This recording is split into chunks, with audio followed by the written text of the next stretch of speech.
ಸಚಿವರೇ ನೋಡಿ ನಾಗಮಂಗಲ ತಾಲೂಕು ಕಚೇರಿಯ ಕರ್ಮಕಾಂಡ. ರೆಕಾರ್ಡ್ ರೂಮ್ನಲ್ಲಿ ಅವ್ಯವಹಾರದ ದೃಶ್ಯಾವಳಿ.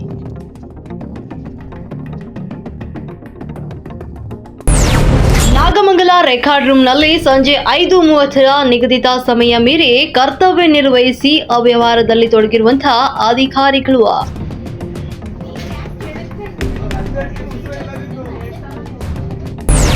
ರಾತ್ರಿ ಸರಿಸುಮಾರು 8 ಗಂಟೆವರೆಗೆ ಅಧಿಕೃತವಾಗಿ ಕರ್ತವ್ಯ ನಿರ್ವಹಿಸುವಂತಹ ನೆಪದಲ್ಲಿ ಮಧ್ಯವರ್ತಿಗಳಿಗೆ ದಾಖಲೆಯನ್ನ ನೀಡಿ ಹಣ ಮಾಡ್ತಾ ಇರುವುದು ಕಂಡು ಬಂದಿದೆ. ಇಲಾಖೆಗೆ ಸಂಬಂಧಪಟ್ಟಂತಹ ಮೇಲಾಧಿಕಾರಿಗಳು ಇಲ್ಲದಂತಹ ಸಂದರ್ಭದಲ್ಲಿ ಕರ್ತವ್ಯ ನಿರ್ವಹಿಸುವಂತಹ ಅವಶ್ಯಕತೆಯಾದರೂ ಏನು? ಮಧ್ಯವರ್ತಿಗಳನ್ನ ಕರೆದು ಅರ್ಜಿ ಇಲ್ಲದೆ ಸಂಜೆ ಸಮಯದಲ್ಲಿ ದಾಖಲೆ ನೀಡ್ತಾ ಇರುವುದು ಕಂಡು ಬಂದಿದೆ. ಅಧಿಕಾರಿಗಳನ್ನ ಕೇಳಿದ್ರೆ ದಾಖಲಾತಿಗಳನ್ನ ಸ್ಕ್ಯಾನಿಂಗ್ ಮಾಡ್ತಿದ್ದಾರೆ, ಅದಕ್ಕಾಗಿ ಕಚೇರಿ ತೆರೆದಿದ್ದೇವೆ ಅಂತ ಸುಳ್ಳು ಹೇಳಿ ಅನಧಿಕೃತವಾಗಿ ಕರ್ತವ್ಯವನ್ನ ನಿರ್ವಹಿಸುತ್ತಿದ್ದಾರೆ.